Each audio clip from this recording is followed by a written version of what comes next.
ഞാൻ കുറിച്ചും എൻ്റെ പിന്നെ എയർപോർട്ടിലെ സ്വീറ്റ് വാങ്ങിച്ച് ആവശ്യം ഇവിടെ ഇങ്ങനെ താഴില്ല കാര്യമില്ലല്ലോ കുറുക്കൈ കൊടുത്ത്. നമസ്കാരം, ബിഗ് ബോസ് മലയാളം സീസൺ 6 ഒരു ലൈവ് അപ്ഡേറ്റ് വീഡിയോ കേട്ടോ.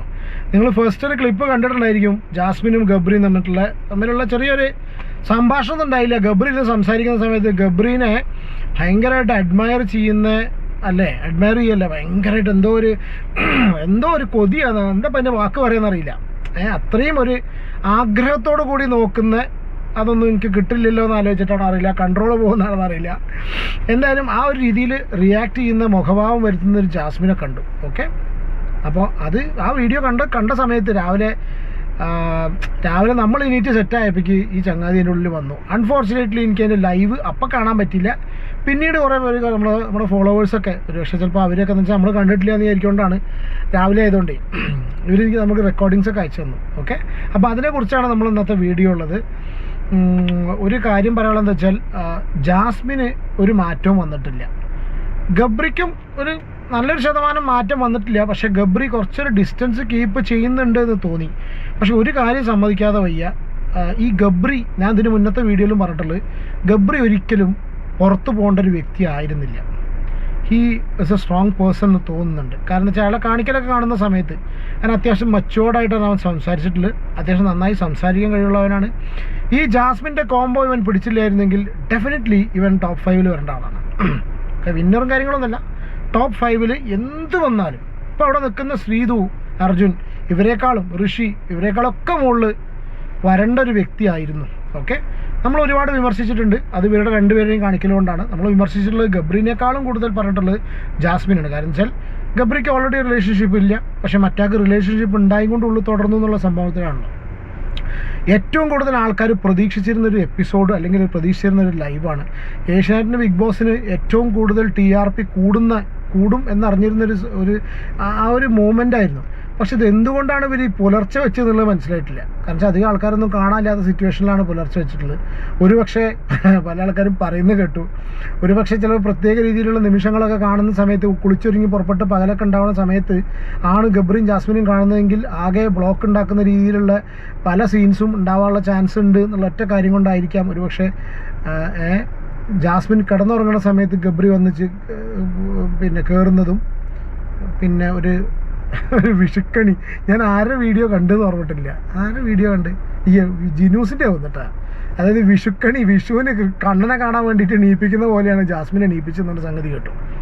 Okay, whatever. അപ്പോൾ എന്താണ് സംഭവം എന്നുള്ളതല്ല. കാരണം വെച്ചാൽ എന്തായാലും ഏഷ്യാനെറ്റ് അത് അങ്ങനെ പകലല്ല കാണിച്ചിട്ടുള്ളത്. കുളിക്കാത്ത, പല്ല് തേക്കാത്ത കിടന്നുറങ്ങുന്ന ഒരു ജാസ്മിൻ്റെ മുന്നിലാണ് ഗബ്രി പ്രത്യക്ഷപ്പെട്ടത്. വോട്ടെവർ എന്താണെന്നുണ്ടെങ്കിലും ജാസ്മിൻ ഒരുപാട് ക്യൂട്ട്നെസ് വീണ്ടും വാരി വെതറുന്നു, ഒരുപാട് കൊഞ്ചുന്നു. ഒരു കുഞ്ഞു കുട്ടിയായി ജാസ്മിൻ മാറുന്നു ഗബ്രിയുടെ മുന്നിൽ.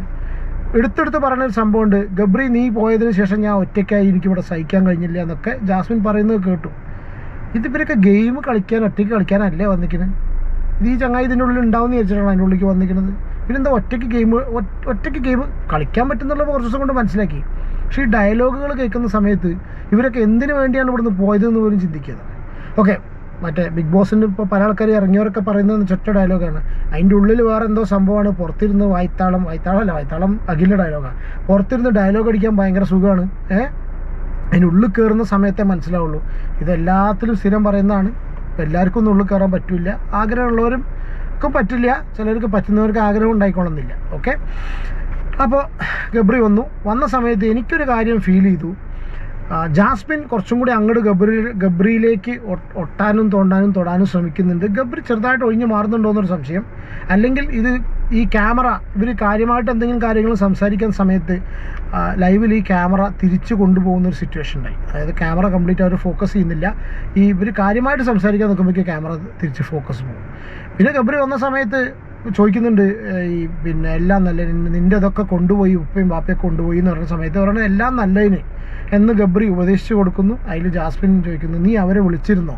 അപ്പോൾ നദി പറയാം, ഇല്ല, പുറത്തെ കാര്യങ്ങളൊന്നും എനിക്ക് പറയാൻ പറ്റില്ല, അകത്തെ കാര്യങ്ങൾ എന്ത് വേണമെങ്കിൽ ഞാൻ പറയാം, നീ ഭയങ്കര സ്ട്രോങ് ആയിട്ട് നിൽക്കണം എന്നൊക്കെ പറഞ്ഞ ഒരുപാട് മോട്ടിവേഷനും കാര്യങ്ങളൊക്കെ കൊടുത്തു. റസ്മിനൊന്നും കിട്ടിയ പോലത്തെ ഒരു മോട്ടിവേഷൻ അല്ല, ഒരു വാർണിംഗ് അവിടെ ഗബ്രിക്ക് കിട്ടിയതായിട്ട് ബിഗ് ബോസ് കാണിച്ചിട്ടില്ല. ഇനി എന്തെങ്കിലും ഉണ്ടോ എന്നുള്ള അറിയില്ല. ഈ വാർണിംഗ് ഏറ്റവും വലിയ കോമഡിയാണ്. കാരണം വെച്ചാൽ ഇതൊന്നും ആദ്യം ഇവരൊന്നും വാർണിംഗ് കൊടുക്കില്ല. ബിഗ് ബോസ് പറയും മറ്റേ ഏതറിയാം, ആമേൻ സിനിമ അറിയും നിങ്ങൾക്ക്? ഈ ഫഹദ് ഫാസിലിൻ്റെ ആമേൻ സിനിമയിൽ മറ്റേ ഇയാളെ പേര് ശശി കലിംഗ അല്ലേ ഇവരുടെ പേര്, ഒരാളുണ്ടല്ലോ, മരിച്ചുപോയി പാവം. പുള്ളിയുടെ ഒരു ഡയലോഗുണ്ട്, അതായത് എൻ്റെ കള്ളുകൂടി നിർത്താൻ വേണ്ടിയിട്ട് അച്ഛനോടൊന്ന് പ്രാർത്ഥിക്കാൻ പറയണമെന്ന് പറയും കപ്പ്യാരോട്. എന്നിട്ട് കപ്പ്യാർ ഇങ്ങനെ തിരിഞ്ഞു പോകുന്ന സമയത്ത് പറയും സൗകര്യം പോലെ പ്രാർത്ഥിച്ചാൽ മതി അറിയും. അതായത് പെട്ടെന്ന് പ്രാർത്ഥിക്കേണ്ട, കള്ളുടി മാറ്റാൻ വേണ്ടിയിട്ട് സൗകര്യം പോലെ പ്രാർത്ഥിച്ചാൽ മതി. അതേപോലെയാണ് സ്ഥിതി. ഒന്നും പറയാൻ പാടില്ല അതിൻ്റെ ഉള്ളിൽ, എന്നാൽ ഒക്കെ പറയുകയും ചെയ്യും. പറഞ്ഞൊക്കെ കഴിഞ്ഞിട്ട് സൗകര്യം പോലെ ബിഗ് ബോസിനെല്ലാം കഴിഞ്ഞ സമയത്ത് ഒരു വാണിങ്. ഓക്കെ, പിന്നെ ഇപ്പോൾ ബിഗ് ബോസ് ജാസ്മിനെ പ്രൊട്ടക്ട് ചെയ്യുന്നു എന്നല്ലേ നമ്മൾ തുടക്കം തൊട്ട് പറഞ്ഞുകൊണ്ടിരുന്നത്. But on the same time നമ്മൾ പറഞ്ഞൊരു കാര്യം കൂടി ഉണ്ട്, ബിഗ് ബോസ് അങ്ങനെ ജാസ്മിൻ എന്തായാലും വെറുതെ വിടാനുള്ള പരിപാടിയില്ല. കാരണം വെച്ചാൽ അതുകൊണ്ടാണ് നിങ്ങൾ ഫസ്റ്റ് കണ്ടിട്ടുള്ള അതുപോലത്തെ ക്ലിപ്പുകൾ വരുന്നത്. ആ ക്ലിപ്പൊന്നും അതൊക്കെ ഒരു പ്രത്യേകതരം മൊമെൻറ്റ്സ് എന്നൊക്കെ പറയില്ലേ അല്ലേ, ആ ക്ലിപ്പൊന്നും ജാസ്മിൻ ഒരിക്കലും ജാസ്മിൻ്റെ പേഴ്സണലി അല്ലെങ്കിൽ ജാസ്മിൻ്റെ ക്യാരക്ടർ വൈസ് നോക്കുന്ന സമയത്ത് ജാസ്മിന് ഗുണം ചെയ്യുന്നൊരു സംഭവമല്ല. ഇത് ജബ്രി കോംബോ ഇഷ്ടപ്പെടുന്നവരും അന്ധമായിട്ട് ജബ്രി കോംബോ ആഗ്രഹിക്കുന്നവർക്ക് മാത്രം, അതായത് അതിൻ്റെ ഉള്ളിലത്തെ ജാസ്മിനെ മാത്രം കണ്ട് ഒരു ജബ്രി കോംബോ ആഗ്രഹിക്കുന്ന ആ ഒരു റൊമാൻറ്റിക് സംഗതികൾ കാണാൻ ആഗ്രഹിക്കുന്നവർക്ക് തിരക്കിടില്ല. പക്ഷേ അല്ലെങ്കിൽ ജാസ്മിൻ്റെ കംപ്ലീറ്റ് ഹിസ്റ്ററിയും പഴയ ആളുടെ കേസും എല്ലാ സംഗതികളും പുറത്തൊരാളുടെ എൻഗേജ്മെൻറ്റ് കയറിയിട്ട് അതിൻ്റെ ഉള്ളിലേക്ക് പോയിട്ടില്ല. പുറത്തുള്ള കാര്യങ്ങളൊന്നും അതിന് കംപ്ലീറ്റ് ആയിട്ട് അറിയില്ലെങ്കിലും ഒരുവിധ സൂചനകളൊക്കെ പുറത്ത് കൊടുത്തിട്ടുണ്ടല്ലോ. അപ്പോൾ ഇതൊക്കെ അറിയുന്ന ആൾക്കാർക്ക് ഒരിക്കലും ഡൈജസ്റ്റ് ചെയ്യാൻ പറ്റില്ല. ആ നോട്ടവും പരിപാടിയും കാര്യങ്ങളൊക്കെ കാണുന്ന സമയത്ത് ഇന്നിപ്പോൾ ഒരുവിധം എല്ലാവരും ഉറപ്പിച്ചിട്ടുണ്ടായിരിക്കും, ഒരുവിധം എല്ലാവരും പറഞ്ഞിട്ടുണ്ടായിരിക്കും ദർ ഇസ് ലവ് അവർ ബിറ്റ്വീൻ ദം. അതാണ് ദാറ്റ്സ് വാട്ട് ഐ ഫീൽ. അവർ തമ്മിൽ ഇടയിലൊരു സ്നേഹം എന്തായാലും ഉണ്ട്. അവർ പ്രേമിക്കാതിരിക്കുക എന്താ വെച്ചാൽ ചെയ്യട്ടെ. പക്ഷെ ഒരു കാര്യം പറയാനുള്ള എന്താ അറിയോ, ഇവരുടെ പേരൻസിൻ്റെ ഈ ജാസ്മിൻ്റെ പേരൻസിൻ്റെ സിറ്റുവേഷൻ ആലോചിച്ച് നോക്കുക. ഇത്ര അധികം കാര്യം പുറത്തിങ്ങനെ ഉണ്ടായിട്ട് ഈ ഗബ്രി നായിൻ്റെ മോനെ മറ്റേ തക്കാളി ഈ ഡയലോഗുകൾ മുഴുവൻ തന്ത പറഞ്ഞു, ഇയാൾ ഈ ഫോണിൽ കൂടെ ഒക്കെ പറഞ്ഞു. ഇതൊക്കെ ഗബ്രിക്ക് അറിയാലോ, ഇതൊക്കെ അറിഞ്ഞുകൊണ്ടാണ് ഗബ്രി അതിൻ്റെ ഉള്ളിൽ കയറുന്നത്. ഇതൊക്കെ അതിൻ്റെ ഉള്ളിലുള്ള ഇവർക്ക് അറിയുമെന്നുള്ളത് അറിയില്ല. എന്താണെങ്കിൽ ഈ സംഗതികളൊക്കെ നടന്നു കഴിഞ്ഞിട്ടും ഇപ്പോഴും ഈ വീട്ടുകാർ ഇത്രയും ഫോട്ടോ കൊണ്ടുപോയി കഴിഞ്ഞാൽ ഒരുവിധം ശരാശരി മൂളുള്ളവരാക്കും മനസ്സിലാവും എന്തിനാ ഈ ബാപ്പ വന്നിട്ട് ഫോട്ടോയും കാര്യങ്ങളും കൊണ്ടുപോയിരുന്നല്ലോ. ഇതൊക്കെ കൊണ്ടുപോയിട്ട് ഇങ്ങനെയൊക്കെ ആയിക്കഴിഞ്ഞതിന് ശേഷം അപ്പോൾ അത്രയും ബ്ലോക്കിൻ്റെ കാര്യം പറഞ്ഞു, അത് കഴിഞ്ഞ് പല സൂചനകൾ കൊടുത്തു. ഇതൊന്നും പോരാത്തതിന് ഇയാൾ വന്ന് ഫോട്ടോ കൊണ്ടുപോയി അഫ്സലിൻ്റെ ടെഡി അവിടെ കൊണ്ടുവന്ന് വെച്ചു, എല്ലാം ശരിയാവാമെന്ന് പറഞ്ഞു. അങ്ങനത്തെ കാര്യങ്ങളൊക്കെ പറഞ്ഞു കഴിഞ്ഞിട്ടും ജാസ്മിൻ ജാഫർ എന്ന വ്യക്തിക്ക് ഒരു കടുക് മണിക്ക് ഇതിൽ വ്യത്യാസമില്ല എന്നുള്ളത് വളരെ ക്ലിയറായിട്ട് എവിഡൻ്റായിട്ട് മനസ്സിലായിട്ടുണ്ട്. അത്രയും ക്ലിയറായിട്ട് മനസ്സിലായിട്ടുണ്ട്. കാരണം ഒരു വ്യത്യാസവും ഒരു മാറ്റം ഇല്ലാലേ എന്ന് വെച്ചില്ല. മറ്റേ ഏതൊരു സിനിമ ഡയലോഗ് ഉണ്ടല്ലോ കോമഡി, ആ ഒരു മറ്റേത് ആട് സിനിമയിൽ ഒരു മാറ്റം ഇല്ലാതെ പറഞ്ഞിട്ടില്ലേ, മറ്റേ വിനായകൻ്റെ ഒരു മെയിം പോലെ തോന്നും. അപ്പോൾ അതാണ് അവസ്ഥ. എന്താണെന്നുണ്ടെങ്കിലും അവർക്ക് നല്ലത്. പിന്നെ ഗബ്രി വന്നിട്ട് പറഞ്ഞു റസ്മിനും മറ്റേ ജാസ്മിനും തമ്മിൽ ഈ ഒരു ഇഷ്യൂ ഉണ്ടായ സമയത്ത് അതെനിക്ക് ഭയങ്കരമായിട്ട് ദേഷ്യം പിടിച്ചു എന്നൊക്കെ ഗബ്രി പറഞ്ഞു. പക്ഷേ ചിലപ്പോൾ ഉള്ളിലുണ്ടായിരുന്നെങ്കിൽ ഗബ്രി പൊട്ടിത്തെറിച്ച് ജാസ്മിനെ അപ്പോൾ ഒരു ഫിസിക്കൽ അസോൾട്ടിൻ്റെ പക്കത്തെത്തുന്ന സിറ്റുവേഷൻ ഉണ്ടാവുമോ എന്നുള്ളത് നമുക്കറിയില്ല.